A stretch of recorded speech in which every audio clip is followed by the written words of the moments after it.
Capítulo 7.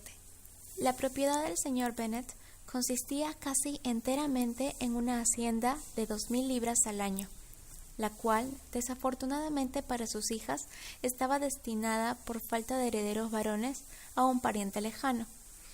Y la fortuna de la madre, aunque abundante para su posición, difícilmente podía suplir a la de su marido. Su padre había sido abogado en Meryton y le había dejado 4000 libras. La señora Bennet tenía una hermana casada con un tal señor Phillips, que había sido empleado de su padre y le había sucedido en los negocios, y un hermano en Londres que ocupaba un respetable lugar en el comercio. El pueblo de Longbourn estaba solo a 1 milla de Meryton, distancia muy conveniente para las señoritas, que normalmente tenían la tentación de ir por allí 3 o 4 veces a la semana para visitar a su tía y de paso detenerse en una sombrería que había cerca de su casa. Las que más frecuentaban Meryton eran las 2 menores, Catherine y Lydia, que solían estar más ociosas que sus hermanas, y cuando no se les ofrecía nada mejor, decidían que un paseíto a la ciudad era necesario para pasar bien la mañana y así tener conversación para la tarde. Porque, aunque las noticias no solían abundar en el campo, su tía siempre tenía algo que contar. De momento estaban bien provistas de chismes y de alegría ante la reciente llegada de un regimiento militar que iba a quedarse todo el invierno y tenía en Meryton su cuartel general. Ahora las visitas a la señora Phillips proporcionaban una información de lo más interesante. Cada día añadían algo más a lo que ya sabían acerca de los nombres y las familias de los oficiales. El lugar donde se alojaban ya no era un secreto y pronto empezaron a conocer a los oficiales en persona. El señor Phillips los conocía a todos, lo que constituía para sus sobrinas una fuente de satisfacción insospechada. No hablaba de otra cosa que no fuera de oficiales. La gran fortuna del señor Bingley, de la que tanto le gustaba hablar a su madre, ya no valía la pena comparada con el uniforme de un alférez. Después de oír una mañana el entusiasmo con el que sus hijas hablaban del tema, el señor Bennet observó fríamente: «Por todo lo que puedo sacar en limpio de vuestra manera de hablar, debéis de ser las muchachas más tontas de todo el país. Ya había tenido mis sospechas algunas veces, pero ahora estoy convencido». Catherine se quedó desconcertada y no contestó. Lydia, con absoluta indiferencia, siguió expresando su admiración por el capitán Carter y dijo que esperaba verle aquel mismo día, pues a la mañana siguiente se marchaba en Londres. «Me deja pasmada, querido», dijo la señora Bennet, «lo dispuesto que siempre estás a creer que tus hijas son tontas. Si yo despreciase a alguien, sería a las hijas de los demás, no a las mías. Si mis hijas son tontas, lo menos que puedo hacer es reconocerlo». «Sí, pero ya ves, resulta que son muy listas». «Presumo que ese es el único punto en el que no estamos de acuerdo. Siempre deseé coincidir contigo en todo, pero en esto difiero, porque nuestras 2 hijas menores son tontas de remate». «Mi querido señor Bennet, no esperarás que estas niñas tengan tanto sentido como sus padres.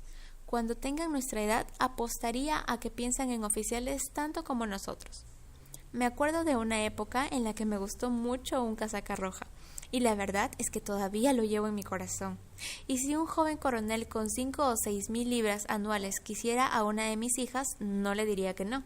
Encontré muy bien al coronel Forster la otra noche en casa del Sir William». «Mamá», dijo Lydia, «la tía dice que el coronel Forster y el capitán Carter ya no van tanto a casa de los Watson como antes. Ahora los ve mucho en la biblioteca de Clark». La señora Bennet no pudo contestar al ser interrumpida por la entrada de un lacayo que traía una nota para la señorita Bennet. Venía de Netherfield y el criado esperaba respuesta. Los ojos de la señora Bennet brillaban de alegría y estaba impaciente porque su hija acabase de leer. «Bien, Jane, ¿de quién es? ¿De qué se trata? ¿Qué dice? Date prisa y dinos, date prisa, cariño». «Es de la señora Bingley», dijo Jane, y entonces leyó en voz alta: «Mi querida amiga, si tienes compasión de nosotras, ven a cenar hoy con Luisa y conmigo. Si no, estaremos en peligro de odiarnos la una a la otra el resto de nuestras vidas, porque 2 mujeres juntas todo el día no pueden acabar sin pelearse. Ven tan pronto como te sea posible, después de recibir esta nota. Mi hermano y los otros señores cenarán con los oficiales. Saludos, Caroline Bingley. —¿Con los oficiales? —exclamó Lidia. —Qué raro que la tía no nos haya dicho. —¿Cenar fuera? —dijo la señora Bennet. —¡Qué mala suerte! —¿Puedo llevar el carruaje? —preguntó Jane. —¿El carruaje? No, querida. Es mejor que vayas a caballo, porque parece que va a llover y así tendrás que quedarte a pasar la noche. —Sería un buen plan —dijo Elizabeth— si estuviera segura de que no se van a ofrecer para traer la casa. —Oh, los señores llevarán el landó del señor Bingley a Meryton y los Hurst no tienen caballos propios. —Preferiría ir en el carruaje. —Pero, querida, tu padre no puede prestarte los caballos, me consta. Se necesitan en la granja. ¿No es así, señor Bennet? —Se necesitan más en la granja de lo que yo puedo ofrecerlos. —Si puedes ofrecerlos hoy —dijo Elizabeth—, los deseos de mi madre se verán cumplidos. Al final animó al padre para que admitiese que los caballos estaban ocupados. Y por fin Jane se vio obligada a ir a caballo. Su madre la acompañó hasta la puerta, pronosticando muy contenta un día pésimo. Sus esperanzas se cumplieron. No hacía mucho que se había ido Jane cuando empezó a llover a cántaros. Las hermanas se quedaron intranquilas por ella, pero su madre estaba encantada. No paró de llover en toda la tarde. Era obvio que Jane no podría volver. —Verdaderamente tuve una idea muy acertada —repetía la señora Bennet. Sin embargo, hasta la mañana siguiente no supo nada del resultado de su oportuna estratagema. Apenas había acabado de desayunar cuando un criado de Netherfield trajo la siguiente nota para Elizabeth. Mi querida Lizzie, no me encuentro muy bien esta mañana, lo que supongo se debe a que ayer llegué calada hasta los huesos. Mis amables amigas no quieren ni oírme hablar de volver a casa hasta que no esté mejor. Insisten en que me vea el señor Jones. Por lo tanto, no os alarméis si os enteráis de que ha venido a visitarme. No tengo nada más que dolor de garganta y dolor de cabeza. Tuya siempre, Jane. Bien, querida, dijo el señor Bennet una vez Elizabeth hubo leído la nota en voz alta. Si Jane contrajera una enfermedad peligrosa o se muriese, sería un consuelo saber que todo fue por conseguir al señor Bingley y bajo tus órdenes. Oh, no tengo miedo de que se muera. La gente no se muere por pequeños resfriados sin importancia. Tendrá buenos cuidados. Mientras esté allí, todo irá de maravilla. Iría a verla si pudiese disponer del coche. Elizabeth, que estaba verdaderamente preocupada, tomó la determinación de ir a verla. Como no podía disponer del carruaje y no era buena amazona, caminar era su única alternativa. Y declaró su decisión. —¿Cómo puedes ser tan tonta? —exclamó su madre. —¿Cómo se te puede ocurrir tal cosa? Con el barro que hay, llegarías hecha una facha. No estarías presentable. Estaría presentable para ver a Jane, que es todo lo que yo deseo. —¿Es una indirecta para que mande a buscar los caballos, Lizzie?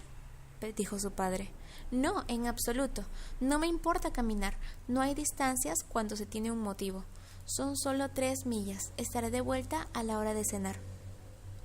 —Admiro la actividad de tu benevolencia —observó Mary—, pero todo impulso del sentimiento debe estar dirigido por la razón y, a mi juicio, el esfuerzo debe ser proporcional a lo que se pretende. —Iremos contigo hasta Meryton —dijeron Catherine y Lydia. Elizabeth aceptó su compañía y las 3 jóvenes salieron juntas.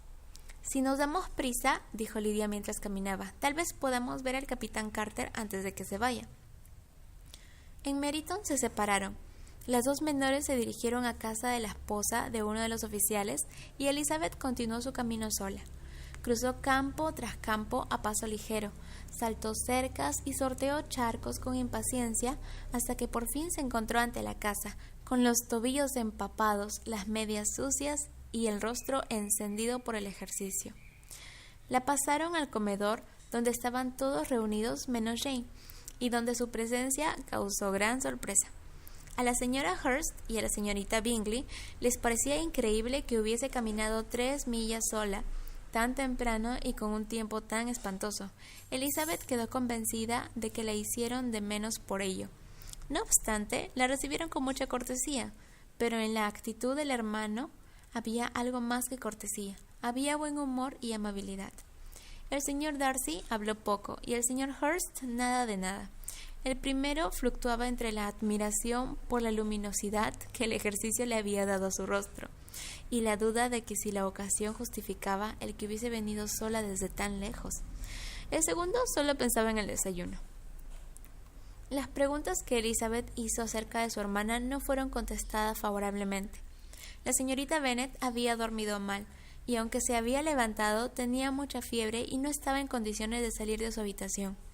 Elizabeth se alegró de que la llevasen a verla inmediatamente, y Jane, que se había contenido de expresar en su nota cómo deseaba esa visita, por miedo a ser inconveniente o a alarmarlos, se alegró muchísimo al verla entrar. A pesar de todo, no tenía ánimo para mucha conversación. Cuando la señorita Bingley las dejó solas, no pudo formular más que gratitud por la extraordinaria amabilidad con que la trataban en aquella casa. Elizabeth la atendió en silencio. Cuando acabó el desayuno, las hermanas Bingley se reunieron con ellas, y a Elizabeth empezaron a parecerle simpáticas al ver el efecto y el interés que mostraban por Jane. Vino el médico y examinó a la paciente, declarando, como era de suponer, que había cogido un fuerte resfriado y que debían hacer todo lo posible por cuidarla. Le recomendó que se metiese otra vez en la cama y le recetó algunas medicinas. Siguieron las instrucciones del médico al pie de la letra, ya que la fiebre había aumentado y el dolor de cabeza era más agudo. Elizabeth no abandonó la habitación ni un solo instante, y las otras señoras tampoco se ausentaban por mucho tiempo. Los señores estaban fuera porque en realidad nada tenían que hacer allí. Cuando dieron las 3, Elizabeth comprendió que debía marcharse y, aunque muy en contra de su voluntad, así lo expresó. La señorita Bingley le ofreció el carruaje. Elizabeth solo estaba esperando que insistiese un poco más para aceptarlo, cuando Jane comunicó su deseo de marcharse con ella, por lo que la señorita Bingley se vio obligada a convertir el ofrecimiento de Landau en una invitación para que se quedase en Netherfield. Elizabeth aceptó muy agradecida y mandaron un criado a Longbourn para hacer saber a la familia que se quedaba y para que le enviasen ropa.